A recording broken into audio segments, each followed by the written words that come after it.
Welcome to day number 2 of your 30-day Dental MBA. I hope you had fun in day 1. We're going to continue to rock and roll, and we're going to bring it more to dental macroeconomics, okay?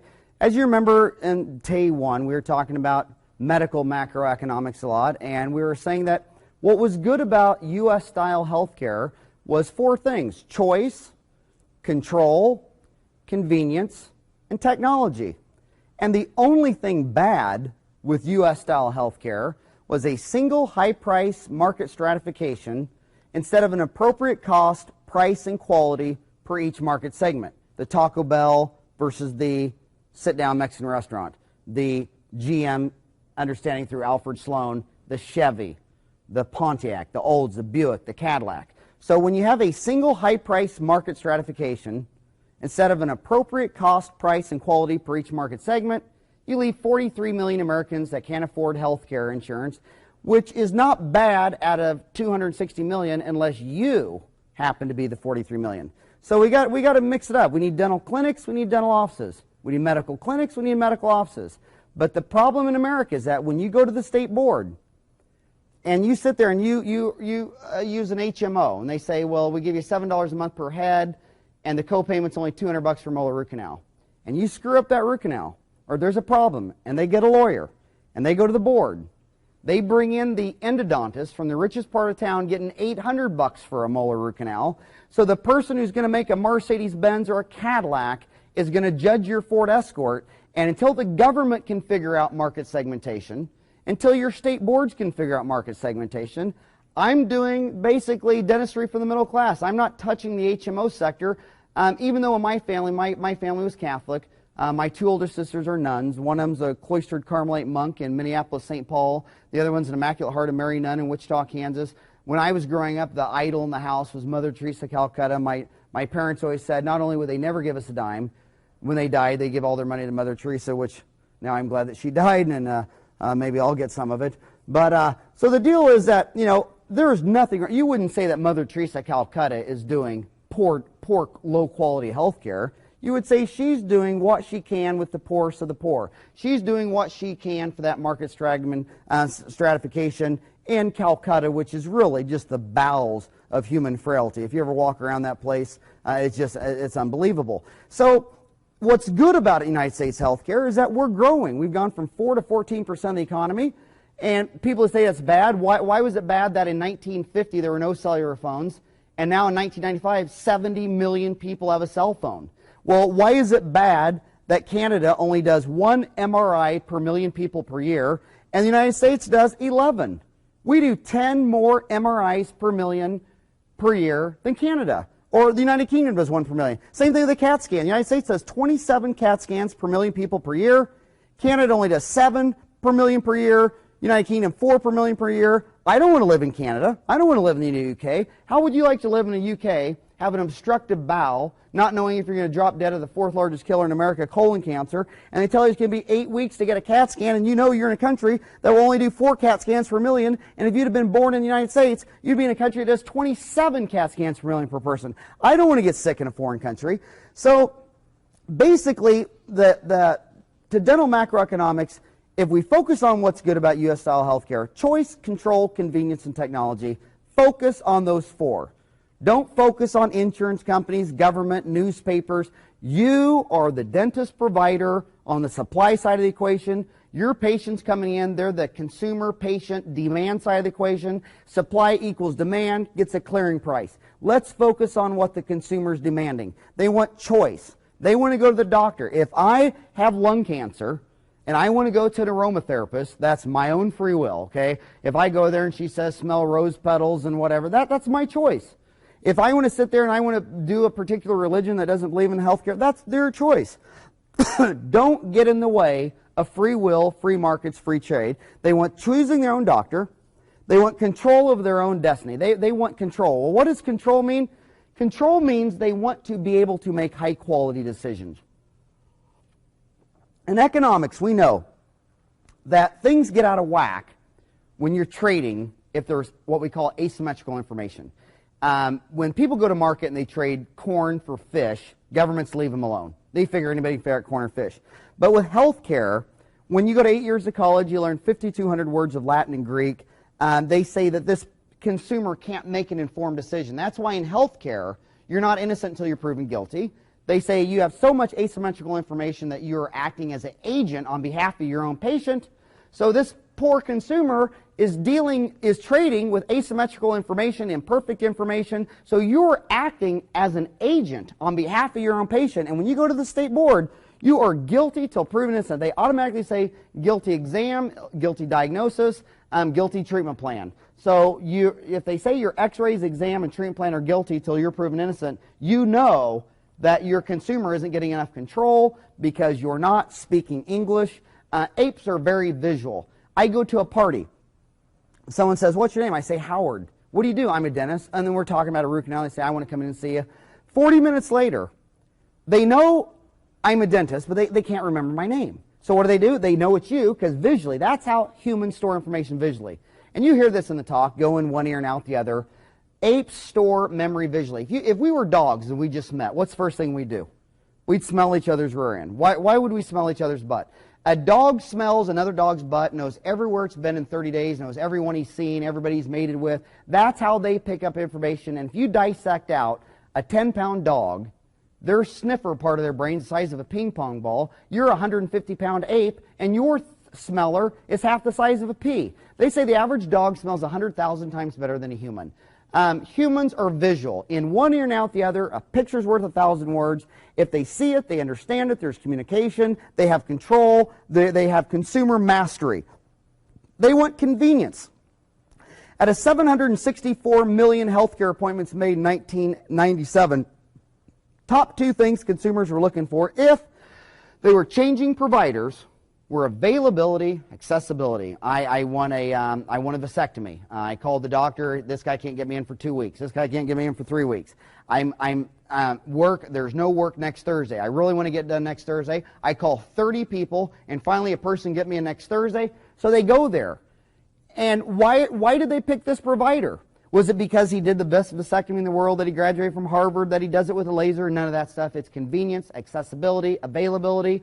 And humans also don't purchase on price. We already know for a fact that most consumer purchases are based on impulsive buying, which is availability, accessibility, and it's based on cash flow. If I've got $100 in my wallet and I want that pair of tennis shoes and it costs $90, I buy it because of my cash flow meets the utility of my unmet needs, wants, and desires, not the price of the actual tennis shoe. See, there's needs and wants. You need something on your foot. You want Nike. Americans, on this $8 trillion a year economy, they clear out their needs with about $4 trillion. The other $4 trillion is wants. You don't need to see Garth Brooks. You don't need your latest Alanis Morissette album. I didn't need the CD, ROM, Third Eye Blind, or whatever. I wanted Third Eye Blind, okay? I wanted Alanis Morissette. I did not need her, okay? You don't need your teeth. 27 out of 100 Americans at age 65 wear a denture, and most of them are 38% body fat. I've never met a person that couldn't eat their way to obesity. So basically, they are going to buy on cash flow. They come in for a cleaning today, and you sit there and say, by the way, Margaret, you have a flossing cavity and a sealant cavity. That's the only two cavities in my office. You need a sealant cavity because you didn't have a sealant on that tooth. You need a flossing cavity because you didn't floss. You know, Margaret, you're 40 years old. You got 28 teeth. Everywhere your toothbrush goes, you never had a cavity filling, crown, root canal in your entire life. But of your 28 teeth, 14 of your teeth have had a flossing filling, a flossing crown, a flossing root canal. You take out that intraoral camera because she's an ape. She sees and understands with her eyes, and you stick that intraoral camera in her mouth and say, notice how all your fillings are in between your teeth. See, you have this 30-year-old flossing filling, and now you have a big flossing cavity under a flossing filling, and now this tooth's going to need a $1,600 root canal buildup and crown. Here's a list of all my staff members, and here's when they had their last cavity. The first 6 people on the list haven't had a cavity for 20 years. I got a hygienist whose last cavity was before I was born. Her last cavity was in 61, I had it in 62. And what do humans say? They go, but I brush 3 times a day. I say, well, do you shave your legs? Yeah. Do you shave your legs to reduce scabies and leprosy, or do you do it for culture? I do it for culture. Do you wash your hair? Yeah. Well, do you wash your hair to reduce head lice and ticks, or do you do it for culture? Do you use deodorant? Yeah. Well, do you use it to chase the fleas of 1,000 camels out, or you just do it so you don't stink to other apes? Well, see, you brush your teeth, and you put mousse in your hair, and you shave your legs, and you wear deodorant, and you use mascara for culture. You brush your teeth for culture, and you floss for disease. Only 2 bugs in your mouth. One eats your gums, P. gingivalis. One eats your teeth, Streptococcus mutans. They both don't live in oxygen. They're anaerobes. They're anaerobic bacteria. The only thing floss does is it cleans out all the sugar in between the teeth and carries down air, which is 20.9% oxygen. The oxygen kills all the anaerobes. And when you talk English to your patients, they have control. They have mastery. You see their eyebrows crunch. They're looking in the intro camera. They say things to you like, God, no one ever explained it to me like that. Yeah, because they're so low self-esteem, they got to come in there and talk 5,200 words Latin and Greek and say you need an MO, a DO, a PFM, an RCT, we need to open your bite, change your vertical dimension, yada, yada, yada. And I don't know who you're trying to impress, because the communication that just took place was about effective as you just would have stood up, farted, and left the room. Nothing happened, okay? It just stinks in there. They don't have control. They're not changing their behavior. They don't know what to do. The people who floss every morning and every night and who brush their teeth once or twice a week haven't had a cavity in 20 years. The people who brush 3 times a day and hadn't flossed since they were born, you know, when a patient tells you they floss religiously, they usually mean Christmas, Easter, and Hanukkah, okay? Everybody in America brushes, and they comb their hair, and they shave their legs, and only dentists and dentist staff floss because we know what needs to be done. And when your patients understand that they have control over when they're going to have their next root canal. Frank, congratulations on that cavity. My God, I bet that took you 20 years to grow. I bet you had to focus on not flossing ever once in the last 10 years. I don't know how you could grow a cavity that big. That is unbelievable. Do you mind if I take a picture of that? And see, when you're showing it and you're talking funny and he's laughing and he realizes, hey, I don't have a root canal because my mom had bad teeth, my dad had bad teeth, I got soft teeth, I'm a victim, I'm a Democrat, the government should bail me out, yada, yada, yada. They go, damn, I need a root canal because I don't floss. And Dr. Farran told me only 2 animals have cavities. Humans that eat sugar and brown bears like Winnie the Pooh eat honey. And if you're Bambi and Thumper and you eat all day long, never brush, never floss, never had a cavity. If you're Mufasa and you're a lion and you're out there chewing on Bambi and you got a big piece of Bambi stuck in between your teeth, no cavity. Bambi don't have any sugar. I only had one person argue with that argument. It was a 6-year-old boy. He said, well, sharks eat sugar. I said, no, sharks don't eat sugar. And he says, yes, they do. They eat jellyfish. And I thought, okay, I'll give you that one. And if you don't eat sugar, you don't need to brush or floss. If you eat sugar, you need to floss every morning, every night, and brush as you see fit, okay? And you start getting mungus gungus on your teeth, start flossing. But once we start talking control, we give these people choice. Do you want white, tooth-colored natural fillings, or do you want silver, mercury, dark fillings? Do you want convenience? Our motto is Today's Dental, we'll see you today. Now look at this picture here at Today's Dental. This alone starts telling you how I deviated from the norm right out of school. My background is I grew up, my father, when I was 10 years old, left being an employee at Rainbow Bread, and he went to owning his own restaurant. He got a franchise which really focuses on systems. You know, Ray Kroc's dead, yet 12,800 McDonald's get up every morning, make 2 LV patties, special sauce, cheese, onion, seed bun. Anywhere you go around the world. I was just in Poland. My God, you walked in McDonald's, same as you got it in Kansas, Arkansas, Canada, England, France. Unbelievable. And his systems are so in place that as he's laying there dead, it still takes place. You're standing in the middle of your dental office, and if you leave, the whole place turns into a birdcage, okay? You got to be systems dependent, not manager dependent. And when I came out of this background, my father owning 9 restaurants in 4 states, he had 5 in Wichita, 1 in Kearney, Nebraska, 1 in Childress, Texas, 1 in Louisville, Kentucky, 1 in Abilene, Kansas. And can you imagine running a dental office when you lived in Wichita and you had a dental office in Louisville, Kentucky, and you only went there maybe 2 weeks out of the year? And you're standing in the middle of your damn dental office and you can't get it to run right? Ray Kroc's dead, and he can get 12,400 McDonald's, mostly staffed by high school 16-year-old tattooed pregnant welfare, high school dropout, tattooed whatever, and they'll get a Big Mac right every time? And you're a doctor with 8 years of college, you're standing in the middle of your dental office, and you can't get the systems down? My dad always told me what he heard from Ray Kroc: if you want to run your business correctly, focus on exactly what you need to do today to make sure your business is running fine 1,000 years from now. He said, my dad told me when I was in my dental office, he said, pretend that your Today's Dental isn't in Phoenix. Pretend it's in Johannesburg, South Africa. The year's 3000. You're dead, your staff's dead, your wife's dead, everybody you know's dead. Phoenix ran out of water, it's gone. Here we are, you're in Johannesburg, South Africa at 3,000. What do you need to do today to make sure your staff 1,000 years from now knows what to do? And that's when you get a computer, you get a Word document going, you get Microsoft Word, and you start doing job descriptions. And you don't start the job description with, oh, here's Sally Sue, and Sally, I want you to do this, because Sally's going to be dead. Hell, we're in Johannesburg, South Africa. You don't know what her name's going to be. So you say, well, if you're the forward, you're the guard, you're the setter, you're the coach, you're the GM, you're the owner, you're the shareholder, you're the fan. You start going generic names, generic job descriptions. You start identifying you're a forward, not a guard. Here's what a forward does, not a guard. Here's a center. Here's a coach. Here's a GM. Here's an owner. Here's a fan. Everybody's job description is neutral. Boy, girl, one country, any language. You start going to systems dependent. And when you come out and you build your systems, you're saying, okay, well, what's successful about U.S.-style healthcare is convenience, technology, choice, and control. Then, and I grew up in a restaurant business. Well, I didn't understand why I should go into a medical dental plaza where, you're on the third floor of a medical dental building, suite QCH5. You couldn't even find this building unless you're an Apache helicopter with infrared, wanting to rappel down a grapevine. And I say to the doctor, I say, numbnuts, why did you pick this as a location?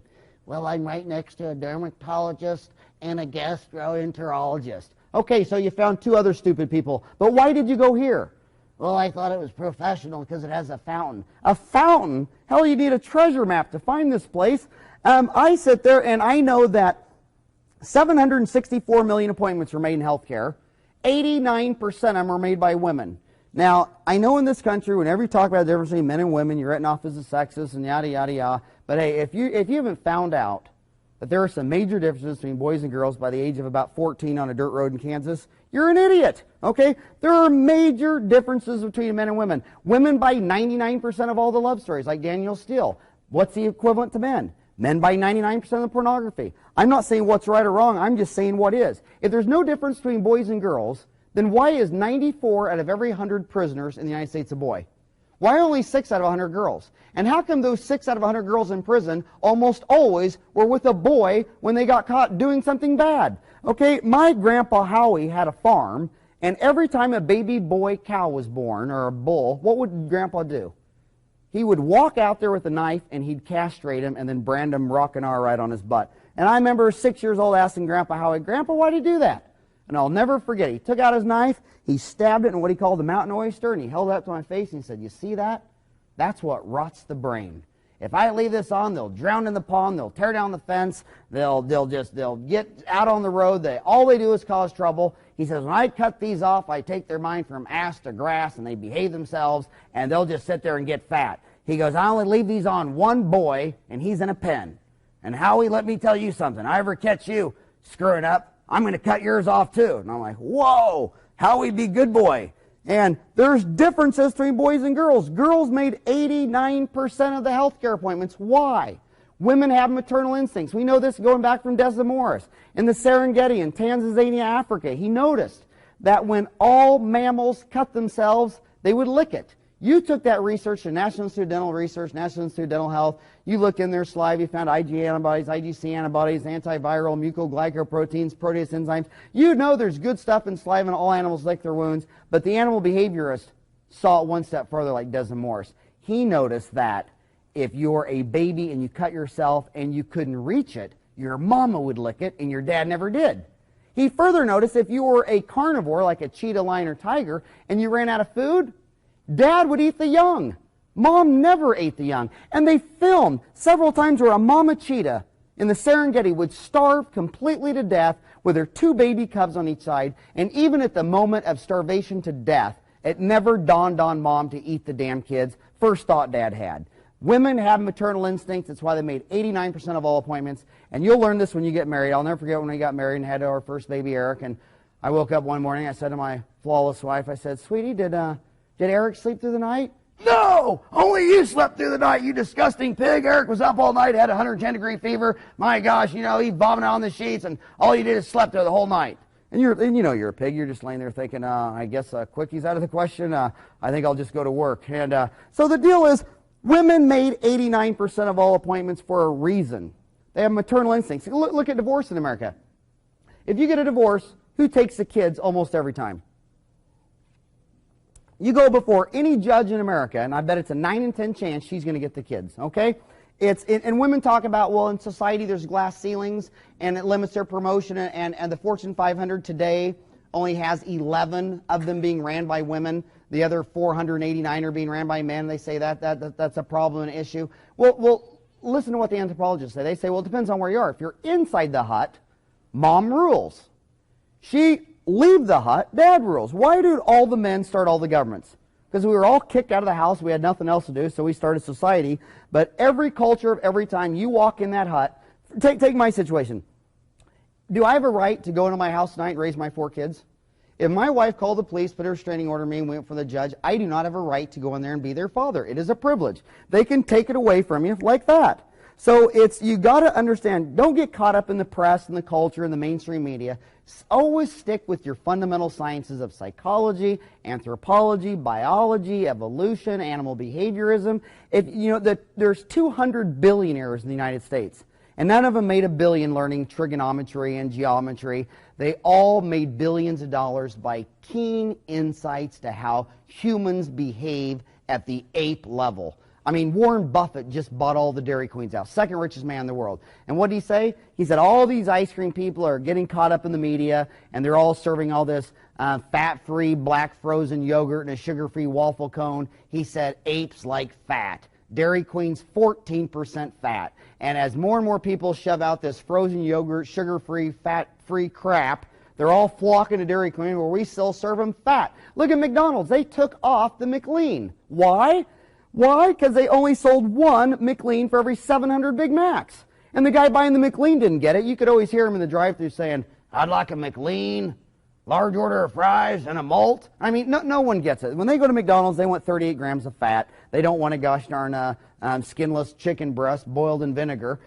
Apes want ice cream. They want cheeseburgers. And people who give them what they want are going to rule. And what's neat about healthcare is you got enough technology to give them what they want and give them what they need. Never before in the history of dentistry, going back to about 10 years ago, about when I got out of school, it was about 87, is where technology and dental needs merge with dental wants. You know, in 1960, they want a white filling, but it was crap. You knew a silver filling or a gold filling was better, but they wanted white, and the ones that gave them white, it was junk. And you knew it was junk, and they worked hard. The father of cosmetic dentistry, Bob Bibson, who still owns Denmat today, Ultradent, who does more national advertising than all the dental societies combined times 100. He's on MTV, you know, those luscious red lips, Rembrandt, whiten your teeth. Bob Bibson has done more for dentistry than probably G.V. Black. And he sits there and he worked his butt off with Denmat, trying to get a white tooth-colored filling that survived longer than amalgam. And hell, he did it before I got out of school, so what are you waiting for now?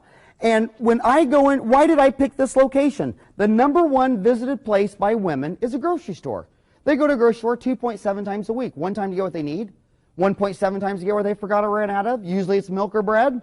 So what do? Mom says, oh, I ran out of milk. Well, do they have a drive-thru that has milk or bread? Pull up drive-thru, get your milk, bread, and go on your way? Hell no. They sit there and you walk in the front door, where's the milk? All the way at the opposing corner.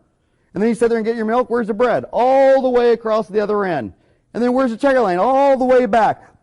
They get you to do a big X through the store. By the time you get to the checkout stand, you got $37 worth of groceries. Your husband and children died of carbon monoxide poisoning. Your dog slipped out of the window and is gone forever. They get you in there. The average grocery store gets a car driven in and out of the parking lot each month for every square foot the grocery store is. So a 40,000 square foot Safeway, get 40,000 cars in and out of their parking lot each month driven by a woman. Well, what does your medical dental building get? 400? I get 40,000. A gosh darn Albertson, 60,000 square foot, might get 60, 70,000 cars in and out of their parking lot each month driven by a woman. We're in a 4-lane intersection. Why? They said 1900. When they were building all these small towns out in the west, you know, you'd ride your horse in on the Oregon Trail, and as you come into town, there's the bank, there's the salon, there's the hotel, there's the bar, there's the barber, there's the dentist. And they said if you're not seen from the horse's trail, you don't exist in the mind of the customer.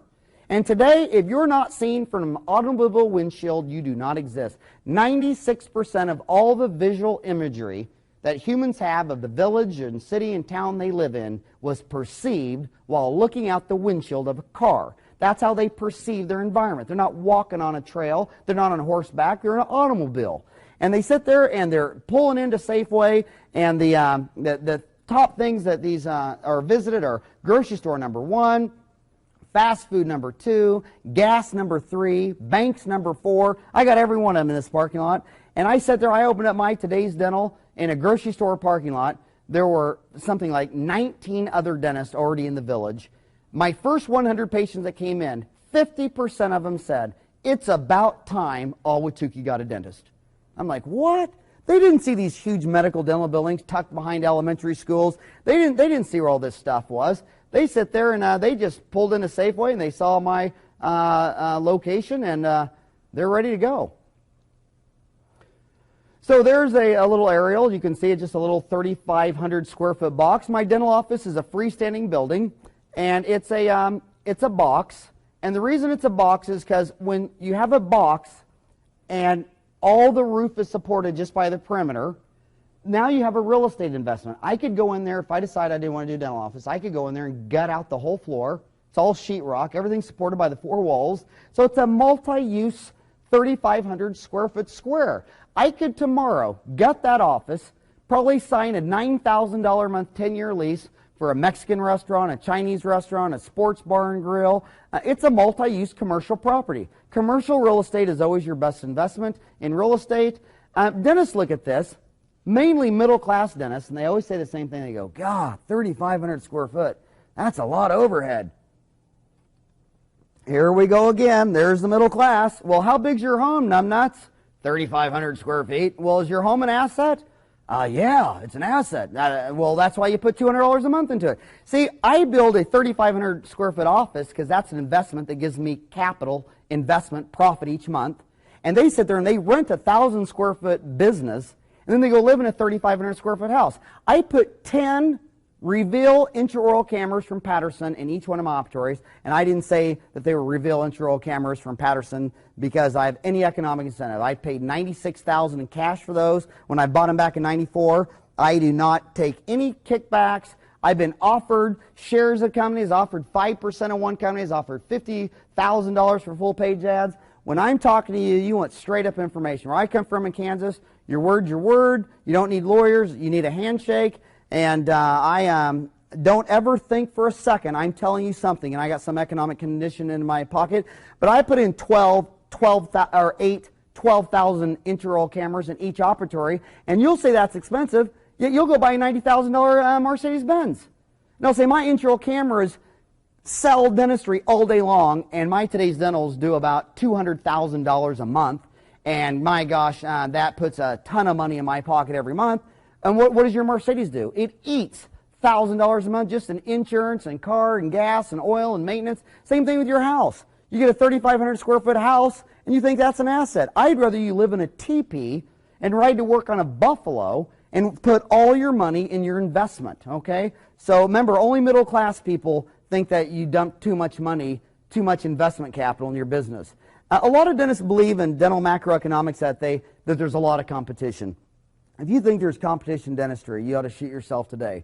Dentistry's had the highest suicide rate 7 times in 21 years. There's no reason, there's no one stopping you, buddy. This is competition. I mean, look at this. Here's 7 grocery stores in Phoenix, Arizona selling a can, the same Dole pineapple juice, 12 ounces. Look at that. Albertsons, $1.48.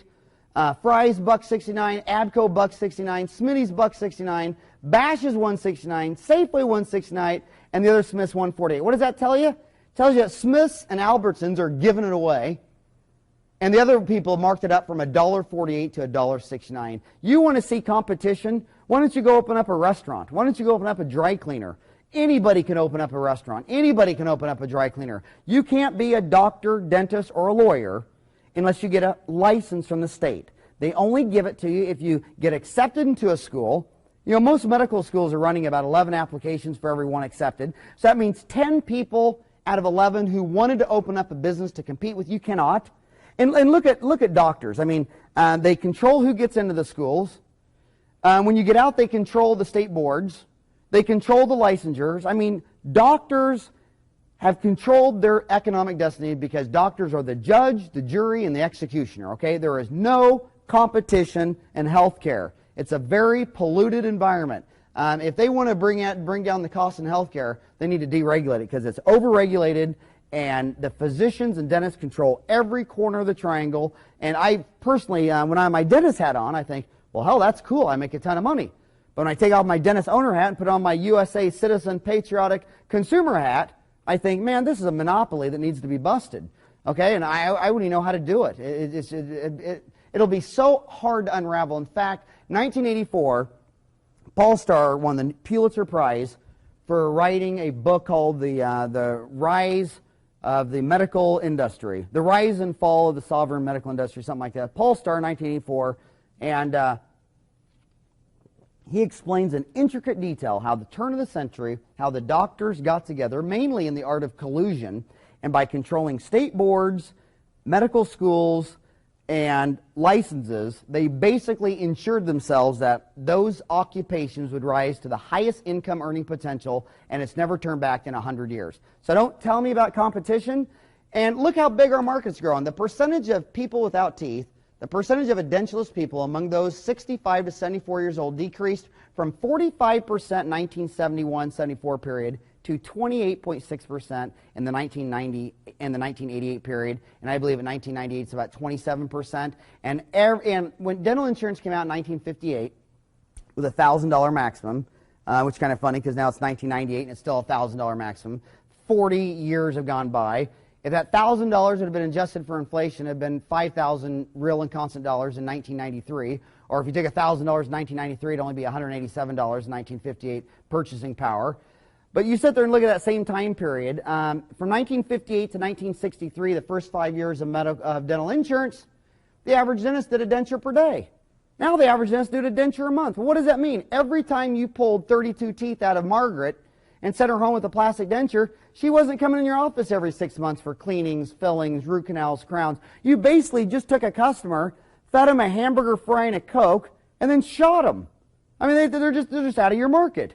But when people keep their teeth, they keep coming back for the dentist. It is a well-known fact that demand creates a market. Markets create opportunities, and opportunities will not be ignored. So basically what we're saying here is, like, look at implants. Now you got people coming in saying, you know, I'm sick and tired of chewing with plastic teeth. And I'm sick and tired of going to a restaurant and not being able to eat. But what are they mostly sick and tired of? See, dentistry is controlled by women. 89% of all the appointments are made by women, and all the educators are mostly male, like me today. I'm teaching practice management. I'm a male, and I'm talking about a market driven, owned, ruled by women. That alone should be weird. There should be a woman saying that. That's why the greats of like Linda Miles and Kathy Jamison and Jennifer D. St. George and all these greats, the reason they have done so well is because they have keen maternal instincts, keen insights from being receptionists for years and years and years. They basically know at an instinctual level, Sally McKinsey and these girls, at an instinctual level, what makes this market work. For instance, if you go to a course on implants, and I got my diplomat in the International Congress of Oral Implantology, I went through the Mission Institute. If you haven't gone through the Mission Institute or Ken Judy's program with Imtiaz Manji, you're just shooting yourself. Remember, you got to focus on technology. Choice, control, convenience, technology. You have to stay in the technology lane. So if you sit there and learn how to do implants, all these implant instructors, all they talk about is increasing form and fit and function. But then you go look at the data, and you go look at all the implants placed. And what do you find out? 89% of implants were sunk in women, not men. Well, you think you could flip 100,000 pennies in the air and they come down 89% heads and 11% tails? Any statistical, after a sample size of about 1,250, you're about 50-50. Okay, you can't have 100 million sample size and get 89% of them are put in women and only 11% men, with not having, being a woman, a determinate variable on getting an implant. And you sit there and you ask these people, I sell at an instinctual level market. I don't sit there and say, you got a denture. Is there anything in a restaurant you can't eat? Is there, you know, can you chew rice pull-off? Can you eat chicken, hamburgers, cheeseburgers? These women, if you close the door and listen to them, they're saying, I got my denture at 17. I married Frank at 19. I've been married to Frank for 50 years. I'm 69 years old. Guess how many times Frank has seen me without my teeth in? I say, how many? He goes, never. And it's getting to the point where I can't wear my denture to bed, and I can't go to bed without my teeth in. Self-esteem, it would kill me. And can you put those implant things in where I can lock it down so I can sleep with my implant in? They are getting implants for the same reason they put on makeup, wear a girdle. I'll never forget when I was about 7 years old, I was walking by my grandma Mary, spent the last 6 years of her life in our house because my mom didn't believe in nursing homes. She said Grandma Mary took care of her the first 6 years. She'll take care of her the last 6. And Grandma Mary was, I walked by her bedroom door and I heard this moaning, and I thought something was wrong, and I opened up the door and I saw my 150-pound grandma pulling herself into a girdle moaning, and I stand there as a kid looking at her doing that, and I said, Grandma, why do you put that thing on? And she goes, because I'd rather look good than feel good. And they wear pointy shoes. That's why women get the majority of foot surgeries. They got these, they put all their shoes in a point. They're putting on their, look at Grandma. There she is, plucking her eyebrow. Now, beauty is so weird. I know I'm not an expert in beauty or anything, but, I don't understand the women walking around in platform shoes. I don't understand when you lean Grandma back and she's plucked out her whole eyebrow. And you don't even have to ask them how old they are, because if they're 60, it's just real small. And they draw it in with the small line. If they're 70, the line's pretty big. If it's 80, it's like it'll run into their ear. If it's 90, it's just a skunk stripe right down the back of their head. And you're sitting there looking at this lady, and here she is, 80 years old. And there's her husband, Frank, over there. Now, do you think on their 50-year anniversary, do you think Frank's sitting there on his chair with 4 inches of butt hanging out, thongs and black socks on, and a plaid shirt and striped shorts, saying, now, Grandma, I've been married to you for 50 years. Now, tonight's my night. I want you to get in there and pluck your eyebrows out. I want a woman with a butt-naked forehead. I deserve it after 50 years. Dad has no idea why Grandma plucks her eyebrows out. He never asked her to pluck them out and draw them back with a pencil. We're a girl. I've been a man for 36 years. Have you ever heard a man in your life say, oh, look at that woman's pointy shoes. Gosh, I love those pointy shoes. You go into every man's closet in America, he's got 3 pairs of shoes, and his wife's got 400 shoes. And when your wife comes out and says, honey, do these shoes match my dress? Okay, I'm trying to think of what this dress looks like wadded on the floor, okay? I don't really care that there's big red dots on the dress and it matches your red shoes. I don't know the whole deal. We're different beasts. But we have Grandpa in a room, in a dental operatory, and some male dental supply house salesman has sold you this open modern concept, and you're in there and it's open cabinetry, and see, he wants to sell open concepts because he's going to rape you with these cabinets. These cabinets cost about 11 cents on the dollar. If you take any one of these cabinets and just go buy one of these cabinets from a dealer and take it to any carpenter in America, he can make it on the spot for 10 cents on a dollar, maybe 15 cents if you're in a high union market where there's a shortage of carpenters. But they just make so much money on those cabinets. They're all prefab. I mean, there's not $100 worth of wood in these things. But what happens is Grandpa, you go in there, you take out his denture teeth. He don't care. You go into Grandma's room, you take your teeth out, some young little receptionist walks in the room and writes something on the schedule, and she hears people talk in the next room. She's mortified. Her husband's never seen her without her teeth in for 50 years, and you're taking them out on Grand Central Station. Every patient that walks in your office, the first thing you ask them is a health history. Not me. I'm not asking them a health history. You're sitting there asking them all these things. My dad had restaurants. My gosh, if you own a restaurant, every month someone dies in your restaurant. I can still remember little waitresses walking with my dad saying, Gene, I think the guy at table 3's dead. And my dad's like, oh, crap. He called the ambulance like this. Now, look, last time I called you guys, you ran off half my lunch hour. Now, look, the old guy's dead. His brain went to heaven a year ago. His body's catching up. I don't want a circus. No sirens, back door. I'll drag his ass to the back. Don't ruin my lunch hour. And here they come in, sirens, blasting this guy off the ground, all this stuff. Well, what do apes drop dead of? Their heart stops, so they need epinephrine, or their heart defibs, they need lidocaine. What do you got every ape in your practice on? Epi and Lido. That's why you talk to anybody who retires at 65 from owning a Taco Bell, he'll say, oh yeah, man, last 40 years, probably 30 people died in this damn restaurant. And then you go to the dentist, well, how many died in your office? None. So while you're spending all this time on a health history, we do all that stuff too, but we're sitting there saying, why did you leave your last dentist? The average American sees 7 dentists in their lifetime. And they sit there and they're saying things like, well, when you go to the gynecologist and you have to put your feet up in those stirrups, they usually build a wall around the room and shut the door. I'm in this dental office across the street and he's got my teeth out. There's Grand Central Station. I can hear my next door neighbor next door. My God, I was so mortified I could have died. And they're getting implants because they're saying things to me. I can't wear my lower denture next to my husband, Frank, and I would be mortified if Frank saw me without my teeth. I had a lady who was a widow. I closed the door. I said, Jesse, I said, tell me, what is it you can't eat? She goes, oh, hell, Howard, I can eat anything. I've had these things since I was 17. I can eat corn on the cob with them. I said, then why in the world are you going to give me $10,000 to put implants on to nail your lower denture down? I'll never forget what she said. I didn't know whether to laugh or cry, or I didn't know what. I was in a state of shock. She said, well, my best friend Margaret was shopping next door at Safeway, had a heart attack in aisle 9, and they rushed her off to the hospital. She woke up 2 days later. There she was, laying there in her birthday suit without her teeth in, and her daughter and son-in-law were standing next to her. She could have died. I said, well, she almost did die. They saved her life, and it's a happy story, right? No, she woke up without her teeth in. She could have almost died. She wished she would have died. And I can't wear my dentures at night anymore. I'm 89 years old. Most of my friends die in their sleep, and I can't wear my denture to bed, and I don't want to die in my bed and have them find me in my bed without my teeth. I'm like, oh my God, I'm gonna take $10,000 from her to nail her denture down, so two guys with a tattoo and a partial riding in an ambulance will say, hey, there's a foxy looking 89-year-old, as they haul her off to be cremated. I mean, when I die, you can throw my butt in the Arkansas River and feed me to the turtles. I don't care. But that's the thing about markets. Just because I don't care doesn't mean you don't care. And just because I wouldn't pay for it with my own money, that's not how economies work. It's your own money buying stuff for yourself. That was Jessie's money, spending it on herself. That's efficient.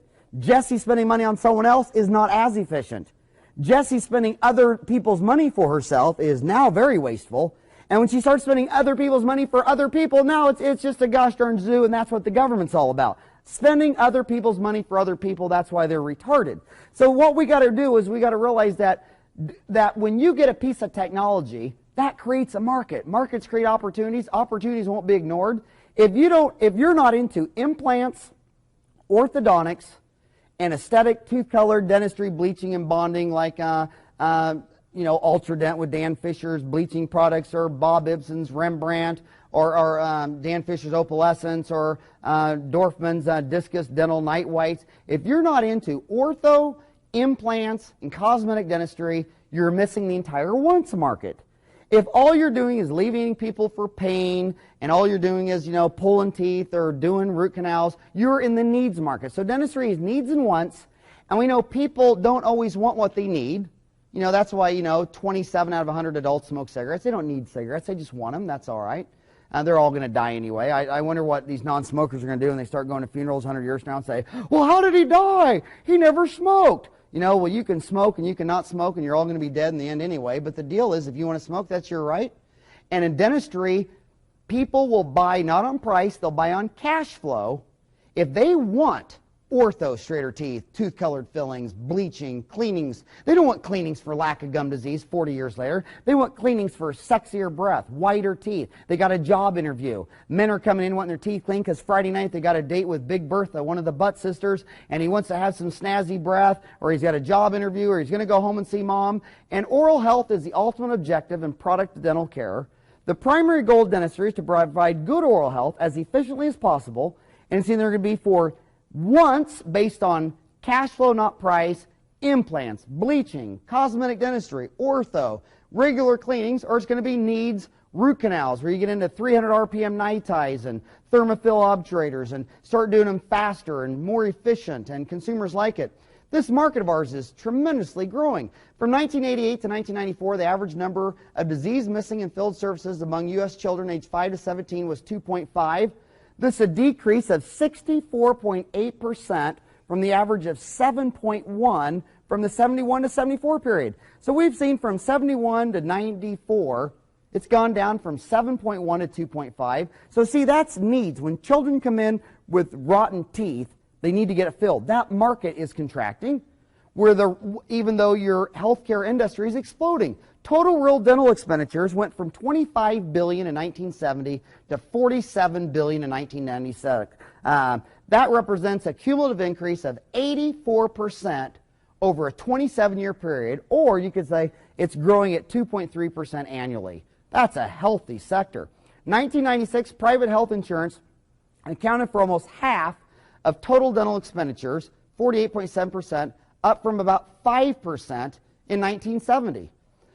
In 1970, the patient's out-of-pocket payments accounted for 90% of total dental expenditures. In 1996, patients' out-of-pocket payments accounted for less than half. This is where we're starting to get screwball. 1970, 90% of dentistry is paid for your money for yourself. Milton Friedman says that's efficient.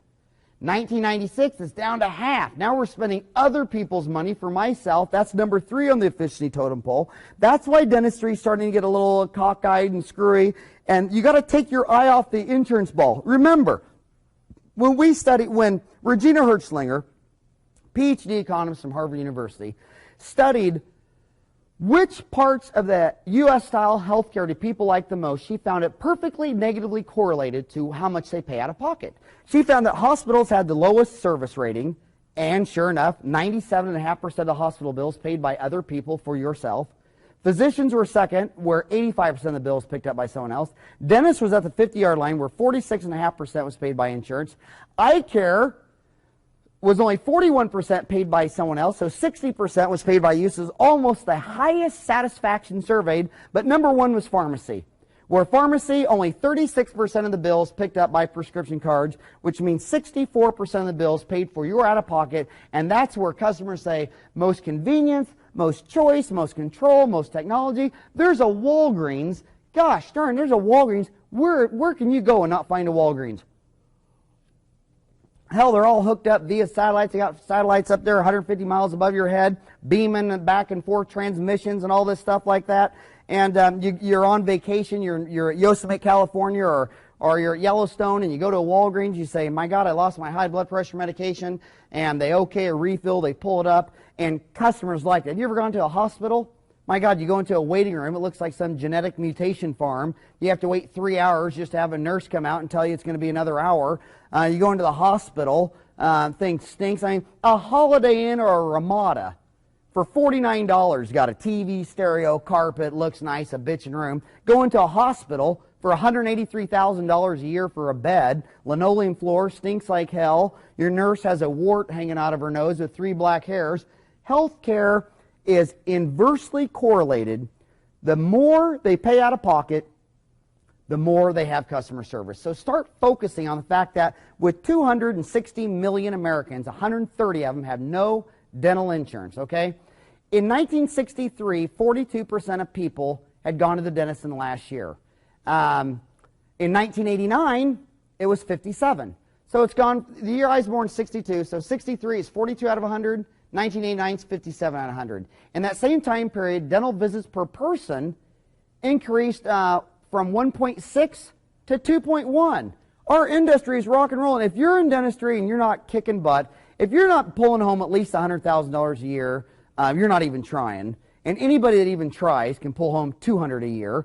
I mean, hell, I can pull home $60 a month, and I think it's equivalent to playing golf. I mean, it's just easy in there. From 1970 to 1997, the Consumer Price Index increased 313%. In the same time period, physicians went up, dental services went up 478%. Physicians went up 546%. So the CPI was 313, dental's 478, physicians 546. You tell me, based on those numbers, that consumers don't want more health care, more bypasses, more cures for cancer, more pills. I mean, look in the last 10 years since I got out of dental school. Look at the last 3 main drugs. You got minoxidil, Viagra, and Prozac. I mean, look what this country's spending because Grandpa wants hair, a hard-on, and he wants Prozac for his crazy wife.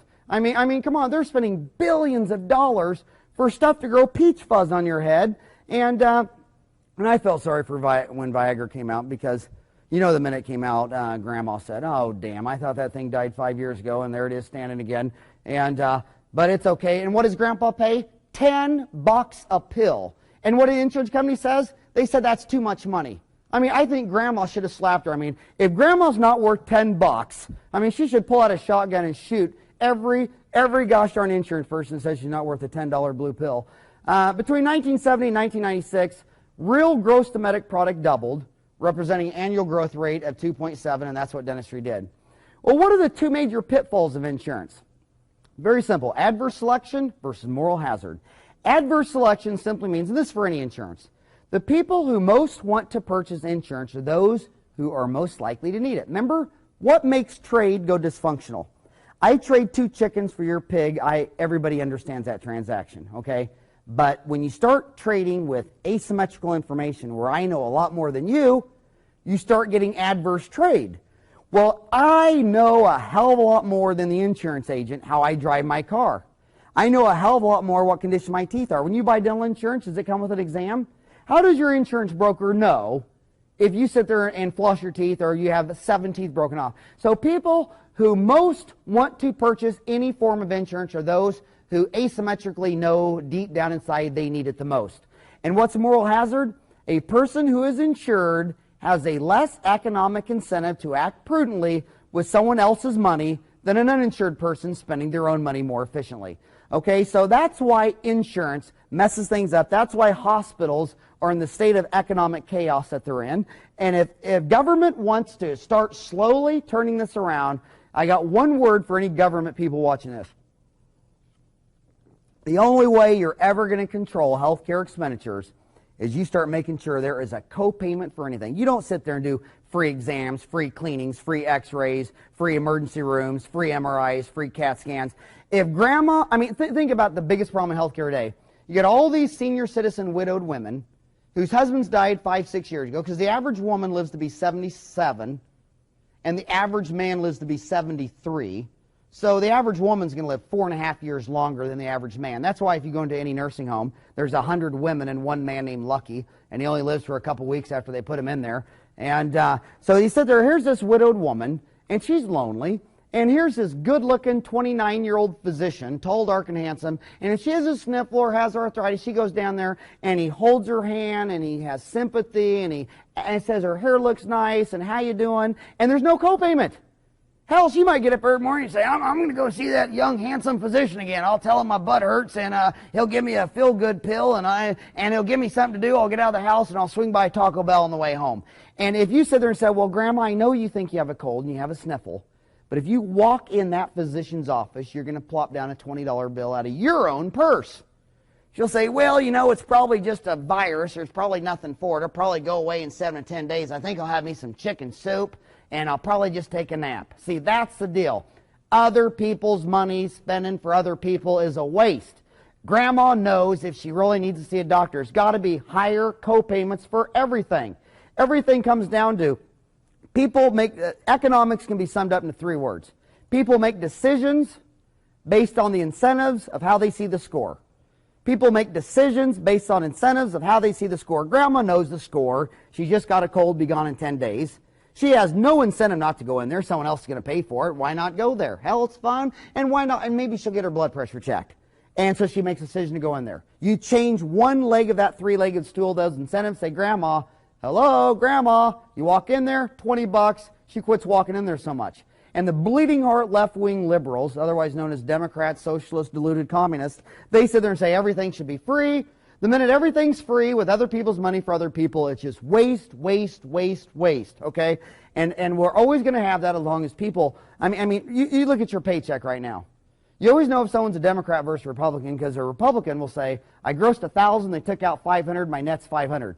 Democrat can never tell you what his gross is. He just says, I make $500 a year, so I don't have any money, so I'm going to go vote Democrat to get more stuff for free. Well, say, numbnuts, they stole half your paycheck. Wouldn't you rather just have the other half of your paycheck and you buy your own stuff? No, see, I need the government to step in and save me from myself because I'm an idiot and I feel safer if someone will confiscate half my money or the IRS will send me to jail and spend my money for me because I don't have any faith in myself. The only thing, and I'm not even a Republican, by the way, I'm a conservative. I voted for Ross Perot. I'll vote for Steve Forbes. I don't vote party line. I vote for whoever I think is going to make the most money. And I sit there, and that's called a conservative, an independent, who wants to spend... Quit taking my tax money. I want to spend my money on myself. That's what Milton Friedman says efficiently. A Democrat or a socialist or a communist is someone who says, I am so stupid. Please take half my paycheck and spend the money for me. You go into Phoenix, where free enterprise exists. Jerry Colangelo built in 1 year a baseball stadium with a retractable roof. In 1 year. Then the government's over here trying to build an interstate. 4 years later, all they've done is level the dirt. You're like, hey, government, it's just, let me review freeway building. Flatten the dirt, and lay down this much concrete. 3 years later, you're still stuck in traffic for an hour. I mean, think about your day-to-day life. Everything the government's got their hands on, like freeways, you know, you're in line for an hour and you're backed up. You go down to New York City. New York City, free enterprise builds a 100-story building. Right next to it, the government can't even build an extra road over. They only got 4 bridges out of Manhattan. And it's an hour wait together. You're in your car with an hour wait, with half your paycheck confiscated because you have more faith in the government spending your money than you have faith in yourself. And that's why, and I always get letters from Democrats say they were offended. Well, let me tell you something, buddy. I'm 10 times more offended that you confiscated half my damn money. So if you have the right to steal half my money, I got the right to call you a complete flaming idiot who has no faith in themselves. You go to Europe. Everything the government's involved in sucks. Healthcare, roads, bridges. Go to Europe, everything the government never touched. They make the best cars, Audi, Fox, Ferrari, Mercedes-Benz, Jaguar, Rolls-Royce. They got the best restaurants, the best fashion, the best arts, the best theater, the best drama. And then you go into the same country that has the best cars, best restaurants, best theater, best fashion, best everything. And you say, well, what part of Europe sucks? Oh, just the part that's all socialized, where the government took over and had no faith in free enterprise. So the consumer price index has gone up. Dentistry beats it every year, even though the government, the insurance companies haven't raised your maximum.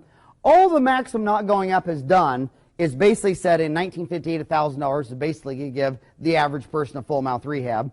Now $1,000 maximum basically rehabs one tooth with a root canal, billet, and crown. But that's okay. I'm not sitting here giving advice to any dental insurance people. That's their business. I just recommend to them that they sit there and raise co-payments and everything. I think they should get rid of free cleanings, free exams, free x-rays, free everything. Make a co-payment for everything, and dental insurance is going to be fine. That's the only request I have. Quit giving away free. It's stupid. And as far as dentists, take your eye off of dental insurance, because we know consumer satisfaction is based on how much they pay out of pocket. Change in net income for dentists since the advent of dental insurance. In 1952, the average dentist ran a 42% overhead with a 58% net profit. By 1995, it was a 60% overhead with a 40% net profit. So the only thing dental insurance has done is raise the average dental office overhead 18%. And why? Because dental insurance has pulled this mass hysteria brain warp over all people. Most citizens think when they buy dental insurance that the dental insurance is acting as an agent looking out for them on behalf of the, because they don't understand what goes on in healthcare. Well, okay, well, you've had dental insurance out since 1958 to 1998. Name me one statistical quality control program they've implemented. Do they want to see the x-ray before you do the root canal because they think you're a lying, cheating, stealing bastard who has root canals on teeth that doesn't need them? Or do they want to see the x-ray after you do the root canal to pay you only if you did a very good job and graded on if you got to the end, if it's nice fill, if it's obturated nicely? See, they never want to see the x-ray after you cement the crown to make sure that the margins were all down and the contacts were nice. They never even want to come in and see the patient. They only want to see the x-ray before you do the tooth because you're treated as a lying, cheating thief until proven innocent.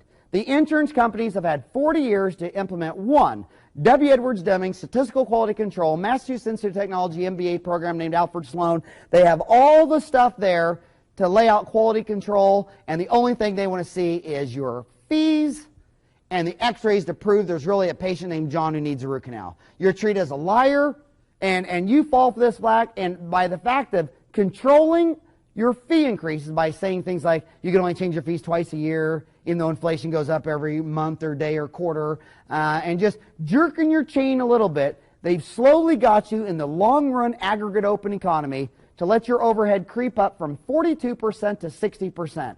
And people who say their overhead's 50% usually don't even know what they're talking about. I'll say, where's your rent?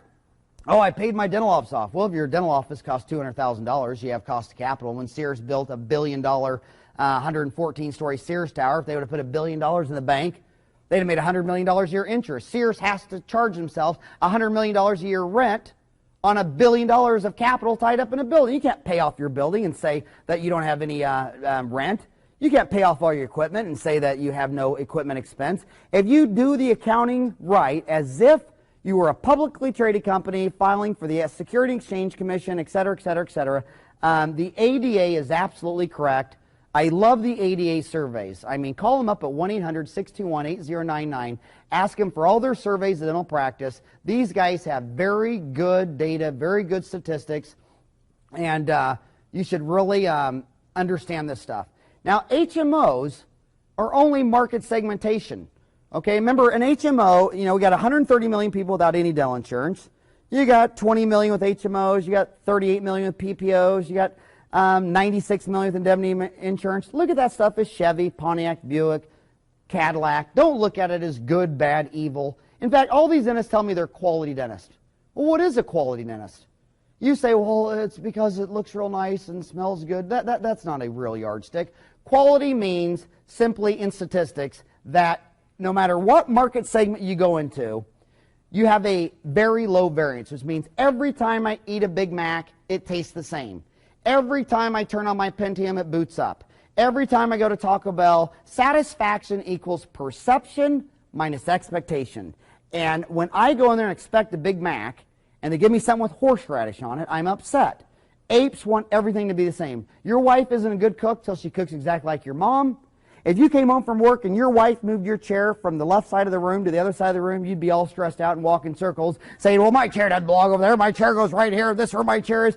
Everyone wants everything the same. That's why apes always go to brand names. Every time they open up a Coca-Cola, it's the same. That's why Warren Buffett, the second richest man in the world, has 1/3 of his money in Coca-Cola, because half the world's population haven't drinking their first Coke yet. Half the world's population hasn't taken their first Kodak picture yet. Half the world's population is going to get the brand name franchises. The other half have come to expect to be consistent. What does that mean in a dental office? It means that I don't care if you're Taco Bell or sit-down Mexican restaurant, if every time you provide the service, it's with the same staff, and every time it's either always a tooth-colored filling or always a silver dark mercury filling, they want to come in and expect everything to be the same. And I don't care which market segment you're in. I don't care, you know, if I'm in Phoenix, I could walk to Tucson. You wouldn't need any money? A little more money, let's say you're in India, I could use the moped. A little more money, I could get a used car. I'm in Thailand. A little more money, I get a Chevy. A little more Pontiac. A little more money, Oldsmobile, Buick, Cadillac, Mercedes, Rolls-Royce, Learjet.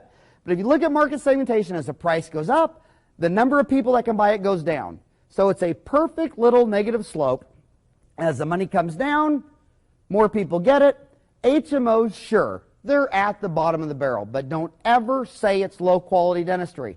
It's consistent dentistry. There's very nice publicly traded companies going into the inner cities, doing amalgams, extractions, partials, and dentures. They're publicly traded. They're doing good. I applaud these people for going in and fulfilling this need, because if free enterprise, publicly traded companies don't go in these and pick up the 40 million people who are left out of the system, then the government always steps in to correct market failures. And the only reason Bill and Hillary Clinton rode into the White House talking about their health care reform was because there was a market failure among white male Republican providers, leaving 40 million people out of the table. And everybody that goes in that table, and the people that knock that, they always do it and they say, well, it's ethics and it's immoral. Well, okay, well, in this country, 88% are Christian. Let's go to your Bible. If Jesus was a dentist, would he be in Scottsdale doing boob jobs for $4,000 a pop?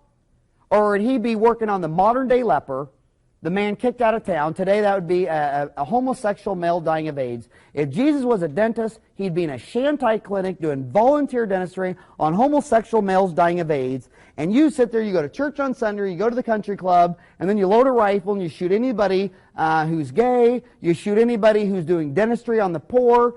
Look at it as market segmentation, not low quality.